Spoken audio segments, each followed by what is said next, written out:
Halo semua, balik lagi di channel Teraokun. Sebelum pembahasannya dimulai, silahkan klik tombol subscribe dan aktifkan lonceng notifikasinya supaya kalian gak ketinggalan info dan teori terbaru seputar One Piece.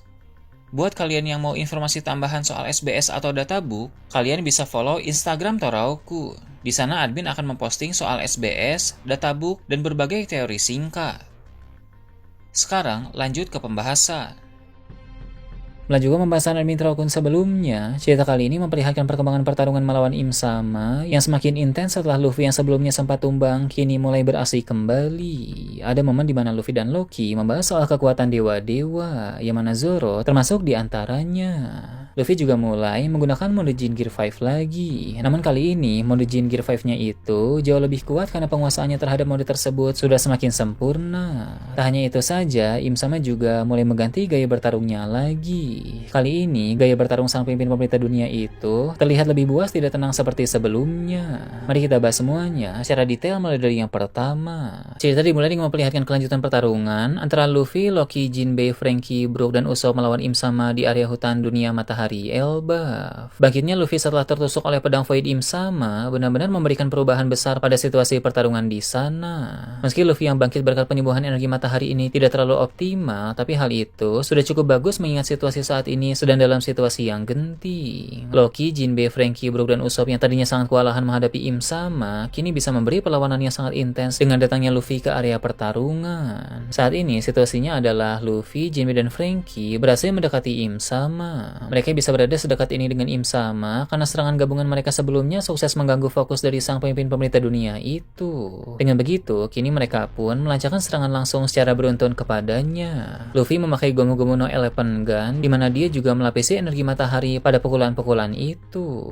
Jinbei menggunakan pengembangan dari teknik karate manusia ikan yang bernama Vagabond Drill. Teknik ini umumnya merupakan satu tinju tunggal saja dengan efek yang sangat kuat. Namun kali ini dia melancarkan serangan tersebut secara beruntun dengan dua tangan sekaligus. Lalu Franky juga memakai tinju beruntun dari jarak dekat. Pukulan-pukulannya melesat dengan semakin kuat dan cepat berkat super Vega Cola dari Lily. Dalam menghadapi rentetan serangan dari tiga orang ini, Im Sama awalnya menggunakan pertahanan tingkat tinggi dengan menciptakan lingkaran sihir sebagai tameng. Namun pada akhirnya lingkaran sihir itu berhasil mereka hancurkan. Tentu pukulan Luffy adalah yang paling dominan dalam menghancurkan pertahanan Im Sama itu, karena serangan Luffy adalah yang paling kuat dan menjadi ujung tombak dari serangan gabungan ini. Setelah lingkaran sihir tersebut musnah, Im Sama pun ingin melancarkan tebasan dengan pedang Nemesis. Tapi tinju Luffy lebih cepat sehingga Im Sama pun terkena pukulan itu dan terpental. Loki lalu mendekat ke sana dan mengeluarkan serangan petir besar ke arah Im Sama yang terpental tadi. Ledakan pun terjadi sehingga menghasilkan banyak debu di area pertarungan. Ketika melancarkan serangan combo barusan, Luffy dan Loki sempat berdiri bersebelahan. Luffy sempat bertanya, apakah Loki mengenal sosok dewa lain di Pulau Elbaf ini? Loki menanggapi dengan bilang, memangnya ada apa? Luffy berkata, tadi saat dia di ambang pingsan, dia bertemu dengan sosok dewa nikah generasi pertama. Dan dewa nikah itu bilang bahwa Luffy membutuhkan bantuan dewa-dewa lain untuk bisa mengalahkan Im Sama. Loki pun menjawab, entahlah kalau soal dewa-dewa lain. Tapi yang pasti, salah satu dewa yang dimaksud tentu adalah Loki itu sendiri. Loki pun menambahkan, sebelumnya si pendekar pedang bernama Zoro itu sempat mengeluarkan aura yang seperti sosok dewa pedang. Mungkin dia juga termasuk para dewa yang dimaksud tadi. Luffy pun bilang, jika memang begitu, maka hal tersebut akan sangat bagus sekali. Setelah percakapan ini, mereka berdua pun kembali fokus pada Im Sama. Setelah debu di hadapan mereka mulai menghilang, akan diperlihatkan bahwa Im Sama dalam keadaan yang baik-baik saja di mana dia telah memasuki mode yang sedikit berbeda. Ukuran tubuh Im Sama sekarang sedikit lebih kecil dibanding dalam mode raksasa sebelumnya, tapi ukuran ekor iblisnya menjadi lebih besar lagi. Lalu bagian jari-jari tangannya pun menjadi sangat runcing. Selain perubahan fisik, dalam mode baru ini pun api hitam Omen membungkus punggung Im Sama seperti sebuah jubah. Bahkan Im Sama juga menggabungkan energi iblis yang cukup masif dalam api hitam tersebut. Im Sama pun melancarkan serangan jarak jauh dengan jari-jari runcingnya, yang mana serangan itu menghasilkan bilah angin tajam. Luffy, Loki, Jinbei, dan Franky melompat untuk menghindar. Bilah angin tajam dari Im Sama yang gagal mengenai mereka membuat beberapa pohon besar di sana terbelah dengan cepat. Hal tersebut menandakan bahwa dampak serangan jarak jauh Im Sama itu sangat kuat meski dia hanya melakukannya dengan cukup santai. Kemudian Im Sama pun melompat menuju ke arah Loki. Dia menyerang lagi dengan jari-jari runcingnya, yang mana Loki menangkis itu dengan palu Ragnir. Loki cukup kesulitan dalam menangani serangan-serangan Im Sama ini karena gaya bertarungnya yang sekarang berbeda dari sebelumnya. Dalam mode ini, Im Sama bertarung dengan lebih buas. Serangan-serangannya tidak berpola sehingga sangat sulit untuk dibaca. Gerakannya pun sangat cepat, yang mana hal tersebut mampu merepotkan para pengguna Kenbunchoku Haki. Setelah menyerang dengan jari-jarinya, kini perpaduan api hitam omen dan energi iblis yang membungkus punggung Im Sama bagi jubah itu mulai menciptakan tangan besar. Tangan besar itu langsung menyerang Loki. Loki pun memukul dengan palu Ragnir, tapi tenaga dari tangan besar tersebut lebih kuat sehingga Loki pun terhempas jatuh ke tanah. Loki terhempas ke tanah dengan kecepatan tinggi, yang mana tanah tempat dia terjatuh mengalami kerusakan parah. Luffy, Jinbei, dan Franky pun menyerang Im Sama secara bersama-sama. Dari arah lain, Brook menerjang sambil disupport oleh Usopp dengan rentetan tembakan Pop Green. Namun, ekor iblis Im Sama yang telah menjadi semakin besar kini terangkat ke atas dan berputar-putar seperti baling-baling. Efek putarannya menghasilkan dampak yang masif, sehingga semua orang di sana pun terpental termasuk Luffy. Bahkan, saking kuatnya efek putaran dari ekor iblis Im Sama itu, beberapa pohon di sekitar pun ikut terkena dampaknya. Dalam keadaan yang semakin sulit tersebut, Luffy memutuskan untuk kembali memasuki mode Jin dalam mode Gear 5. Seperti yang telah Admin Kun bahas, mode ini sudah pernah Luffy pakai beberapa waktu yang lalu. Sekarang, dia memakainya lagi sambil berkata bahwa penggunaan mode Jin sebelumnya hanya percobaan untuk pertama kali saja. Saat ini, Luffy yakin bahwa dia akan mampu menggunakannya dengan lebih baik dan membangkitkan potensi-potensi tersembunyi dari mode tersebut. Alasan mengapa Luffy mencoba menggunakan mode Jin Gear 5 lagi, itu karena setelah didatangi oleh sosok Dewa Nika generasi pertama beberapa waktu yang lalu, Luffy tiba-tiba merasa bahwa mode Jinnya sekarang setelah dia bangkit pasti akan mengalami peningkatan yang terbilang sangat drastis. Mode Jin ini sebelumnya tidak terlalu signifikan dalam melawan Im Sama, sehingga sekarang ini sepertinya mode Jin itu akan berperan cukup signifikan. Sementara itu di dua area yang berbeda, ada Zoro dan Sanji yang masih bertarung melawan Sommers dan juga Killingham. Beberapa waktu yang lalu ketika Im Sama berhasil menumbangkan Luffy dengan pedang Void, Sommers dan Killingham bisa merasakan itu. Mereka bilang pada Zoro dan Sanji bahwa sang kapten mereka itu kini sudah tumbang. Mereka berniat membuat Zoro dan Sanji patah semangat dengan informasi itu. Tapi dua kru terkuat Luffy ini tidak berputus asa meski mendengar bahwa Luffy sudah tumbang, karena mereka yakin bahwa cepat atau lambat Luffy pasti akan mampu bangkit kembali. Sejak beberapa waktu yang lalu, Zoro dan Sanji pun juga sudah bisa merasakan dengan Kenbunchoku Haki mereka bahwa Luffy telah bertarung lagi. Jadi merupakan keputusan yang tepat bagi keduanya untuk tidak terlalu khawatir. Zoro berkata kepada Sommers, pihak pemerintah dunia tidak boleh besar kepala ketika berhasil membuat Luffy tumbang sebelumnya, sebab Luffy adalah orang yang akan selalu bangkit dan bisa terus melawan. Di area lain, Sanji juga bilang kepada Killingham bahwa Luffy bukan tipe orang yang mudah untuk ditundukkan. Jadi apapun yang terjadi, Luffy pasti akan bisa bangkit dan bertarung dengan semakin baik lagi. Beralih ke tempat lain, suatu kerajaan yang telah bersekutu dengan pihak pasukan revolusi dan diserang oleh monster dari North Blue akan ditampilkan. Monster dari North Blue itu sudah bekerja sama dengan pihak pemerintah dunia. Di sana juga ada dragon yang sedang bertarung menghadapi orang itu. Dragon pun memancarkan Hoshoku Haki kuat dengan tujuan untuk menumbangkan sebagian pasukan yang dibawa oleh sang monster dari North Blue itu. Dia melakukan hal tersebut untuk meringankan beban dari para prajurit kerajaan di sana. Jadi, selagi dragon fokus melawan monster dari North Blue, para prajurit kerajaan tidak perlu melawan terlalu banyak musuh. Dragon pun segera melancarkan serangan panah angin ke arah monster dari North Blue. Di udara muncul banyak sekali panah yang tercipta dari teknik manipulasi angin. Lalu panah-panah itu melesat dengan sangat cepat. Monster dari North Blue pun mulai menggunakan senjatanya. Dia melapisi Hoshoku Haki di sana, kemudian melancarkan serangan dengan ayunan yang sangat kuat. Serangan itu berhasil menangkal rentetan panah angin dari Dragon. Monster dari North Blue ini memang sosok yang terbilang sangat hebat. Memang pada akhirnya tentu Dragon lah yang akan memenangkan pertarungan ini. Tapi sangat menarik juga untuk menanti seberapa jauh monster dari North Blue itu bisa memberi perlawanan. Usai mengatasi panah angin, kini monster dari North Blue pun melompat dan menerjang ke arah Dragon. Dia ingin melancarkan serangan jarak dekat dengan senjatanya. Namun Dragon menghembuskan angin kencang dari telapak tangannya, sehingga sang monster dari North Blue itu pun terlempar ke dekat pelabuhan. Dragon langsung menyusulnya ke sana. Area ini lebih sepi dan cukup jauh dari pemukiman warga, sehingga akan lebih leluasa bagi Dragon untuk memakai jurus-jurusnya yang lebih kuat. Sang pemimpin pasukan revolusi itu pun menciptakan tornado dengan level menengah, tidak terlalu kecil dan juga tidak terlalu besar. Ukuran tornadonya mirip dengan skala jurus tornado pasir yang dimiliki oleh Crocodile, tapi tentu dampak dari teknik Dragon masih jauh lebih kuat lagi. Tornado itu pun berputar dengan cepat ke arah si monster dari North Blue. Dia lalu bergerak untuk segera menghindar. Meskipun memiliki tubuh yang cukup besar, orang ini bisa bergerak dengan sangat lincah. Namun, tornado dari Dragon tersebut terus bergerak mengikutinya. Dia pun mengaliri Bushisaku Haki pada senjatanya, lalu melemparkan senjatanya itu ke arah Dragon. Kemudian, dia menghancurkan tanah berukuran besar, lalu mengangkat tanah tersebut memakai tangannya dan melapisi Bushisaku Haki tingkat tinggi di sana untuk menghalangi tornado tadi. Tornado itu tidak berhenti sepenuhnya, tapi kekuatannya bisa cukup diminimalisir. Jadi, monster dari North Blue dapat menangkis itu dengan kedua tangannya yang dilapisi dengan Bushisaku Haki. Karena efek dari tornado Dragon sekarang sudah menjadi tidak terlalu kuat. Cara yang dia lakukan itu terbilang cukup baik untuk mengatasi serangan dari Dragon itu. Lalu, dia melihat ke arah Dragon dan dia menjadi sangat terkejut. Senjata yang dia lempar tadi untuk menyerang Dragon kini sudah ditangkap oleh sang pemimpin pasukan revolusi itu. Dragon menangkap senjata tersebut menggunakan teknik cakar naga. Dengan cakar naga, dia menggenggam bilah tajam senjata itu memakai jari-jarinya. Kejutan pun tidak berhenti sampai di sana. Dragon memperkuat cengkeraman jarinya sehingga bilah tajam dari senjata tersebut langsung menjadi hancur. Hal ini mirip seperti yang pernah dilakukan oleh Sabo di kerajaan Dressrosa dulu. Saat itu, Sabo juga menghancurkan pedang milik Vice Admiral Bastille dengan teknik cakar naga.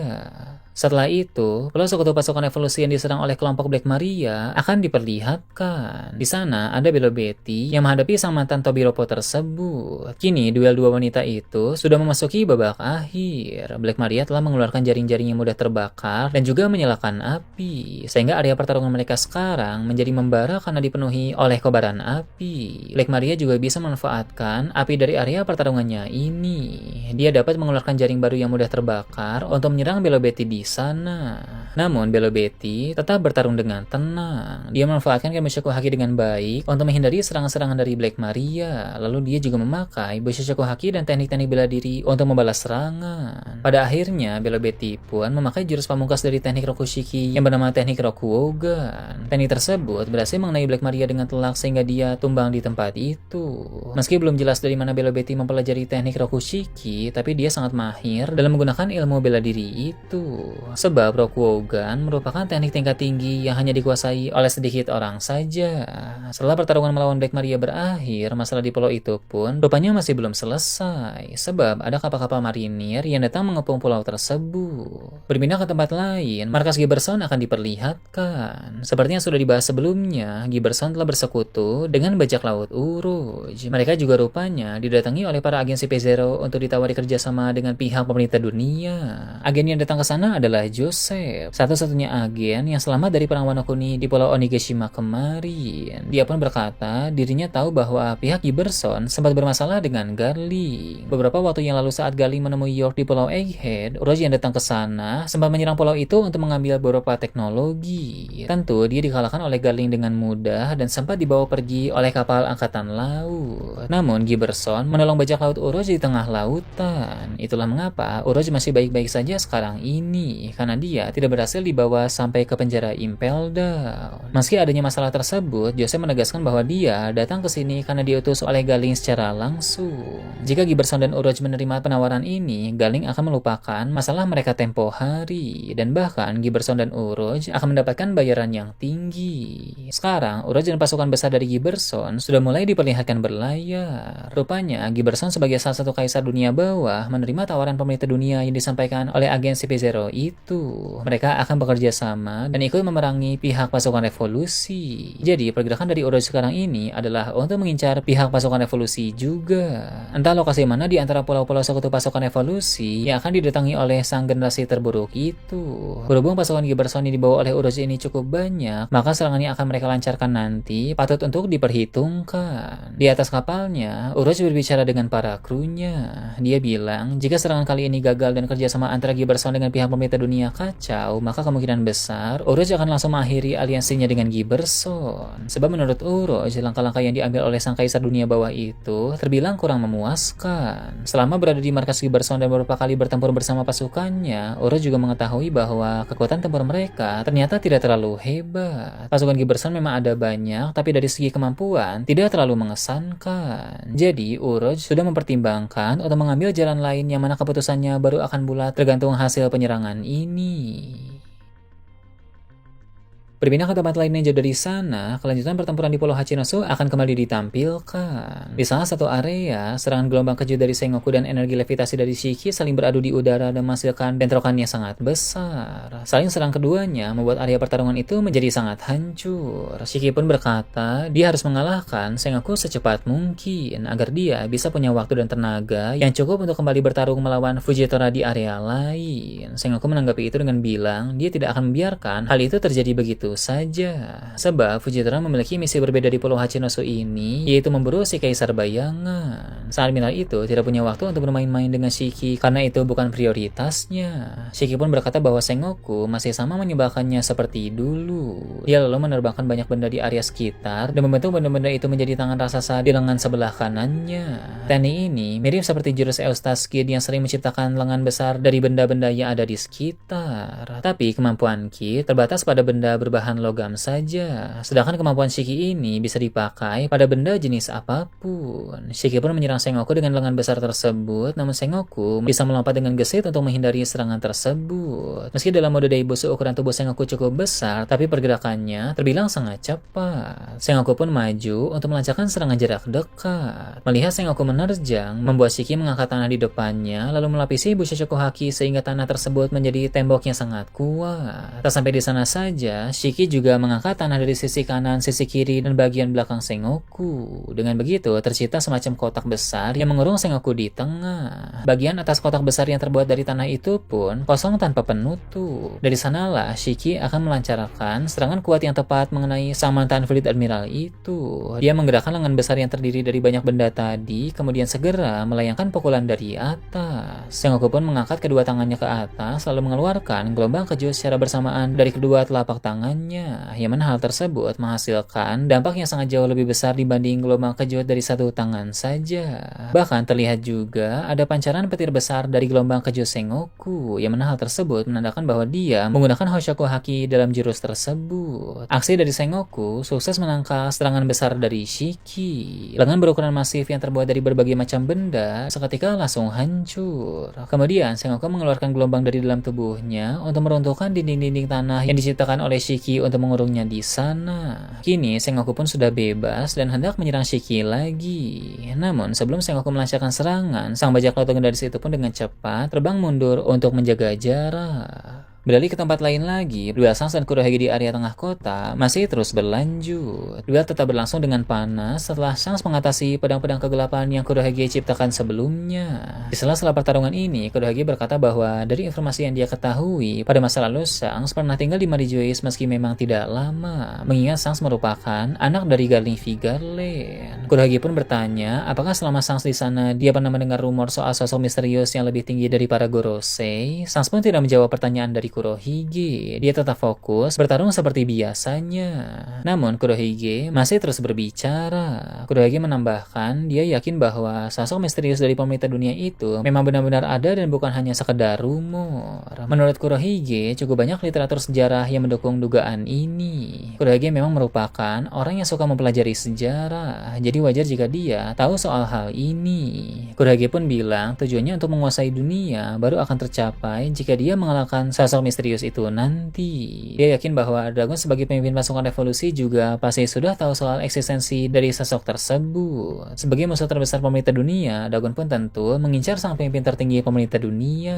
Lalu Luffy yang terus berulah dan menarik perhatian pemerintah dunia kemungkinan besar juga akan ditargetkan oleh sosok misterius tersebut. Mengapa Kurohige memakai kata mungkin bahwa Luffy akan ditargetkan oleh sosok itu? Karena Kurohige memang belum tahu jika pertarungan Luffy melawan Im Sama sudah terjadi di Elbaf sekarang. Setelah itu, Kurohige pun lanjut bicara. Dia bilang bahwa aliansi yang dia bangun secara besar-besaran ini bukan sekadar untuk melawan musuh-musuh bajak laut ataupun musuh-musuh angkatan laut saja. Aliansi ini merupakan salah satu persiapan Kurohige demi memerangi pihak pemerintah dunia, di mana dia berencana mengalahkan sang pemimpin misterius itu. Namun, Kurohige tidak akan melakukan itu secara ceroboh. Selain aliansi, masih ada rencana-rencana lain yang harus dia lakukan terlebih dahulu sebelum serius untuk bergerak mengalahkan sosok misterius itu. Dengan begitu, Kurohige sekali lagi menegaskan bahwa dia tidak boleh sampai kalah melawan Shanks di pulau ini, sebab dia memiliki rencana-rencana besar yang masih harus dia jalankan. Jadi, sama seperti Roxy Sebek yang merupakan ayahnya, Kurohige juga mengincar sosok Im Sama. Pada masa lalu, Sebek pernah mendatangi ruangan bunga dan berkata kepada Im Sama bahwa dia akan kembali lagi nanti. Namun, Sebek tidak berhasil kembali, sebab dia sudah tumbang di Pulau God Valley. Maka, berhubung Sebek tidak bisa kembali ke hadapan Im Sama, bisa jadi pada masa depan nanti yang akan datang ke sana adalah Kurohige sebagai anaknya. Nah, itu tadi berbagai hal menarik pada pembahasan channel Taraokun kali ini. Gimana menurut kalian? Silahkan tulis di kolom komentar di bawah. Oke, segitu aja untuk pembahasan kali ini. Jangan lupa like, share, dan subscribe untuk video menarik selanjutnya.